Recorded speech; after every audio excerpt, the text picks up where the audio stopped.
ময়মনসিংহের ভালুকা উপজেলায় আসন্ন শারদীয় দুর্গাপূজা উপলক্ষে সকল পূজা মণ্ডপের কমিটির সভাপতি সহ সাধারণ সম্পাদকদের সঙ্গে মতবিনিময় সভা অনুষ্ঠিত হয়েছে। সভায় অনুদান প্রদান করা হয় এবং নিরাপত্তা নিশ্চিত করার বিষয়ে আলোচনা হয়। বিস্তারিত দেখুন মনিরুজ্জামানের প্রতিবেদনে।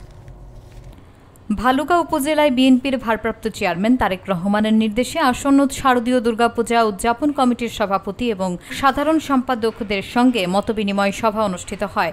সভায় প্রধান অতিথি হিসেবে উপস্থিত ছিলেন ময়মনসিংহ দক্ষিণ জেলা বিএনপির যুগ্ম আহ্বায়ক ও ভালুকা উপজেলার ভারপ্রাপ্ত আহ্বায়ক আলহাজ মোহাম্মদ মোর্শেদ আলম। সভায় নেতারা জন্ম ও ধর্ম নির্বিশেষে সকলের নিরাপত্তা নিশ্চিত করার উপর জোর দেন।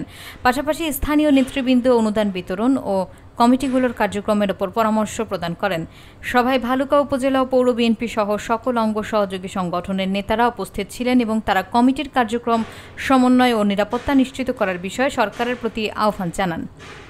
বিএনপি একটা রাজনৈতিক দল, গণতান্ত্রিক দল, বাংলাদেশের সবচেয়ে জনপ্রিয় একটা বৃহৎ দল।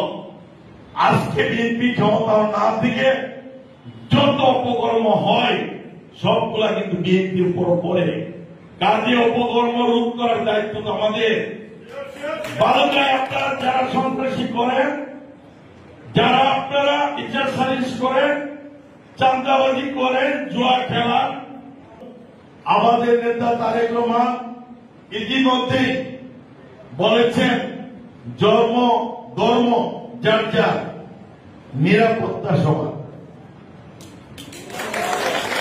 আজকে আমি এটুকু বলতে চাই যে বর্তমান অন্তর্বর্তীকালীন সরকার আসার পরে আমাদের দলের বিশেষ করে বিএনপির নেতা কর্মীরা এবং বিভিন্ন অঙ্গ সহযোগী সংগঠনের নেতা কর্মীদের উপর যে দায়িত্বটুকু ছিল আপনারা কেউ সেই দায়িত্বটুকু পালন করতেছেন না, করেন নাই।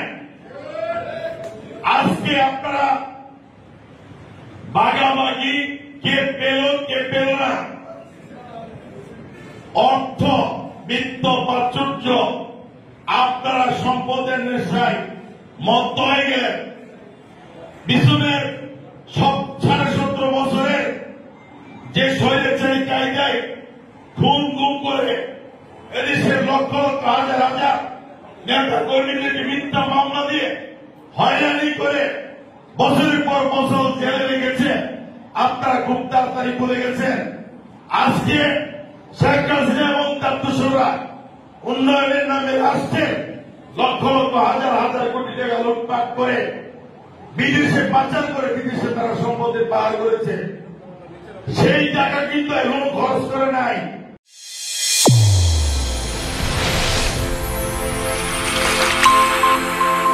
চ্যানেল A1 হৃদয়ের স্পন্দন।